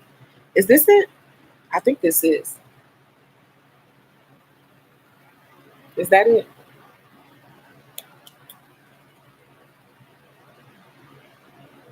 No, it's a YouTube channel for paid membership. Okay, I'm gonna look more into this. Okay, thank you. I'm gonna look more into this. Um, okay, okay. What about a nail school that's only been open around a year and a half? They don't accept FAFSA. The hours are 600 credits, and she charges 42.50. I look on Facebook, and there's not that many pictures. Well, as long as if you have the money, that's fine. I paid for my schooling out of pocket, and as long as they're accredited and it's real credit hours, and you can take those hours and go get your state, take your state board exam, and it's close by and everything. I would go ahead and just do it. Maybe if that's like the least expensive in your area, but if you think you qualify for FAFSA, maybe go find somewhere else where you can get that financial aid, so you don't have to spend the money out your pocket. You know. And again, I say, vet these people, interview them like they're interviewing you. They're trying to get your money. Okay. Salons are trying to get you to make money for them. And these schools are trying to get you to come spend your dollars at their school. They're trying to get your money out of you too. So it's okay to ask questions. People are afraid. I am not afraid. I will be like, a few questions. Hey, They'll be looking like, oh, you are really on top of things, young lady. Why, yes, I am. We're discussing money here. I don't play when it comes to money. Um, so basically, she's trying to get you pay for your lives, I guess. But you can do that if you turn on your super chat on YouTube. I don't. That's what I was thinking she was saying. But you know what? Super chat is, it's in test mode right now, and not everyone is privy to it. I don't have that option to do um, super chats. Everything else is like, yeah, but super chat, I'm not eligible for super chat. So is super chat, is this a way to attach this to my YouTube and then they pay through here or something? Because I will tell you, people inboxing me throughout the day and they ask me one question, I answer, and they start inboxing 5, 6, 7 times. I'm like, wait a minute, now you asked for a whole consultation, and time is money and information is. Just wondering, like, is this something that you can attach to YouTube? Just wondering. Or is it its own platform? You know? Does it take so many numbers to be able to get super chat? I was reading it at the other day because I saw it and I was just trying to see what things I was eligible for. And it says something like they are testing with a certain amount of people right now. So it's kind of like a testing, so they say, but I think you got to have so many people. Do you all see a lot of people collecting donations? Because I'm not going to lie to you, it would help. It would help me right now, especially with a lot of things that I want to do to, yeah, it definitely would. A lot of things I want to do, a lot of things I can do. Um, One school close by me is $4,000, including nail kit, apron, book, and drill. Oh, I'm in Dallas, Texas. You know what? That's a good price, especially with the drill. It's an investment. It's one of the cheapest programs you can get. That's the answer to my question. Um, yeah, that's where I'm thinking about attending. All the nail tech schools are running about the same amount. It's the cheapest license you can get. Go ask how much the hair program is, or how much the aesthetics program is, or even barber art. Nails is the cheapest one. Like, if you don't want to pay that, then you might not want to do it. Or if you have not exhausted all your financial aid and stuff in college, you can just find a place that has financial aid. A lot of these schools are missing their accreditation. They're not doing what they're supposed to do, or they just don't meet the requirements anymore. But yeah. hmm yeah. So I would say definitely do that. So we've been on here an hour and 39 minutes.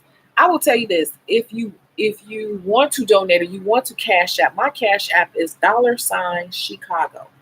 But really, um, like, just patronizing the website or purchasing the book or telling other people about it, that's appreciated as well. Um, you willing to pay out of pocket, then find the thing that's most convenient to you. I find that those type of schools are a little more lenient when they don't have that financial aid. I don't know. Like, they're a little more flexible. My school didn't accept financial aid. I thought they did back in the day, but I think they might have lost it over the years. Mhm. But I paid out of pocket. I sure did. That's it. $Chicago. I'm still I want to read through this app here because I do know somebody who does super chat like literally every day. And I'm like, wow. And I do feel like I do give out a lot of information. That's why I created some of this other stuff, because I'm like, so much information to a certain degree becomes a consultation or something, because I spent a lot of time, sweat, and tears with a lot of things. To a certain degree, I'll give information, but then to a certain personalized degree or whatever, it's like, well, you need to purchase a one-on-one with me or something like that. So I don't know. What website? My website? Oh, my website is this. But the book is not ready yet. Okay. And I did just convert it over from the other website to this website. So that's the current one. But again, I want to help. And I just feel like when you do things a certain way and your main intention is not like getting all this money up front, the money naturally comes to you organically. You get it? It's a lot of people out here being gimmicky and like building up this big fake image, and then they try to push a product in your face, and then a lot of people are like it's garbage because their heart wasn't really anything, their intention wasn't really good, and it was just really for money all along and nothing else. But I just feel like I'm at the point where I want to help people for real, and this is like what I want to give back because I wish I had somebody to help me, and so there you have it. So I definitely accept it because it was slow. I'm coming out of a slow period or whatever. And I do want to finish out this book. And there's some things I have to purchase to even get this book going. Like I have to get my photo shoot done. I want to do a professional photo shoot so I can put my picture and stuff on the back. But, you know, things like that definitely help. And I might want to hire a makeup artist to come, you know, like do it the right way. Stuff like that. It definitely helps. Even $1 helps. Yes. So, yeah. You should also speak at the entrepreneurs conferences because you are so informative. Oh my goodness. Yeah, tell someone. Tell someone. I was supposed to speak at Bronner Brothers one year, and they were going to let me speak and sell products, but I was just too busy at the time. I had the salon. And I forgot, I think I wanted to speak to them about being a nail tech back then. And I just was like, I can't get all the way to Atlanta. I wasn't living there yet and do all that. But in the future, yeah, that's part of what I want to do. I want to help others and go around and speak and do one-on-one consultations on helping people open their salon step by step. But I don't have time to play with people who are playing games. I'm gonna be the hardcore person for the person who's really ready. And also selling ebooks and different digital information for people on various topics such as social media, how to open a salon, how to social media easy as 1, 2, 3, you know, different things like that. How to find the right salon to work in, how to find the right career path for you, different types of career paths. There's so many little ebooks. So this one is going to be the main one, but there are going to be other ones that are a little, you know, just smaller and probably digital. This one is a workbook, so I suggest you get the hard copy unless you want to print it out. Yeah.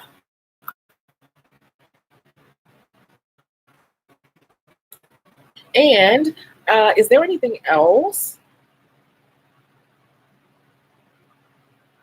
I look different today, don't I? Why is that? Because I have on geo lenses. These are oversized lenses from India. They're larger than your typical contacts that you can get here in the United States. That's why my eyes look different, right? I look kind of robotic.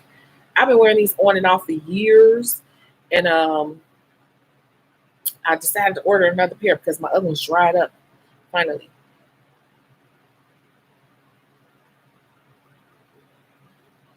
Okay, it's good that I had you all do that because face putty is, hold on, let me read this. You should also do that. I will. What is face putty? It's asking for permission for notifications. Huh.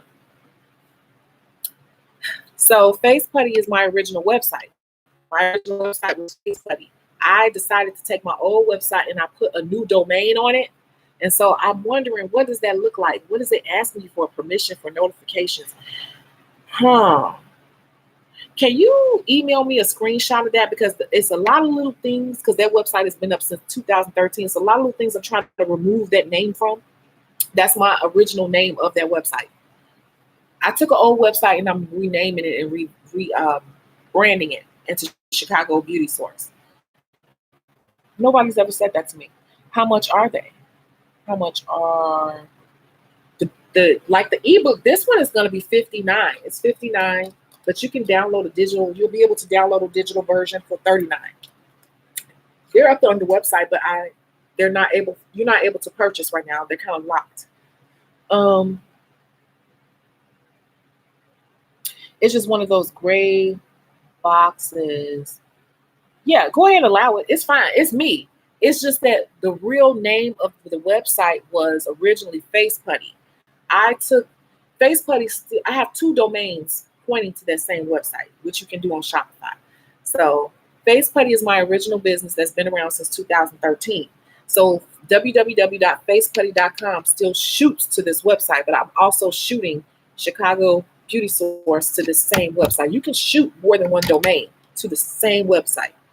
A lot of people don't know that. You can. So that's why I'm saying Face Putty, but I still want to see why that's doing that and kind of change it. You can allow it. That's still me. It's still me. Face Putty is me as well.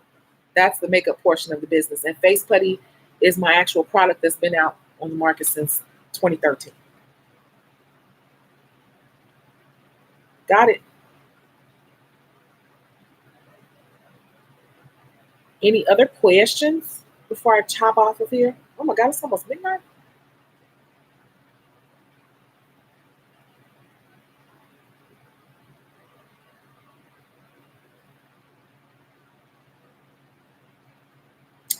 Oh my God, thank you guys. See, I just don't want to be one of those people that's like coming on here like, I just want money from you. Because I know there are a lot of people that do that. I'm not mad at them, but I don't know. That's just like not my MO. It is, but it's not. You get what I'm saying? I just want to get my book in person. Laughing out loud, signed. You know what? Now that's one thing I do want to do because I have my printer and they mail them out, they ship them out directly, but I really want to go ahead and my plan is to have them here with me because then I will sign. Thank you. Thanks for all the info. No, thank you for watching. When will you be back live? I will get mine signed one day. Dominique, I will sign. Ouch. Oh. Yes, Lord, you are such a blessing. Will be blessed regardless. That's how I feel. Now, I'm no fool when it comes to business, but I'm just saying, like, that's not my MO for coming on here. Yes, when will you be alive again? Well, live. You never know. Maybe tomorrow. Maybe the next day. Because it is kind of slow still. My fan just fell. I want to try to come on twice a week. That's the goal, and that's what YouTube says you should do. But I'm going to look more into this this app you all just told me because donations would help for different things. But I'm so crazy, I would take the donations and probably be purchasing things from the website and doing giveaways to see if you all are listening to the information. Like the girl one the other day when I said, what was that? I said, a person who wants you to come to their house on a mobile service is a person of what? And I said, it begins with a P. And I just want to make sure that you all are absorbing the information. And she came up and she said the word, do you all remember? It was privilege, a person of privilege. And that's how you need to wrap your mind around things when you are pricing mobile services. So that was one thing. And also, here's my thing for tonight before we leave. When you are working in a new salon, do not be afraid to what? Vet the salon. They are interviewing you. It's okay for you to interview them as well. You don't have to ask questions like you're interviewing them, but you find out if that's a good fit for you too. Don't get so caught up in, oh, I can work in a new salon because you're all new and you're green. You're green. So you're all frantic. And before you know it, you're sitting there twiddling your thumbs like, oh my God. And you realize weeks later that you have been wasting time. So don't be afraid to vet them. And you never know, that might come up later in a special contest or something. So on that note, the notifications are not popping up. You hit the bell, the notification bell. Like if you didn't hit it, if it's showing that you have it, then maybe untap it and tap it again. Yeah.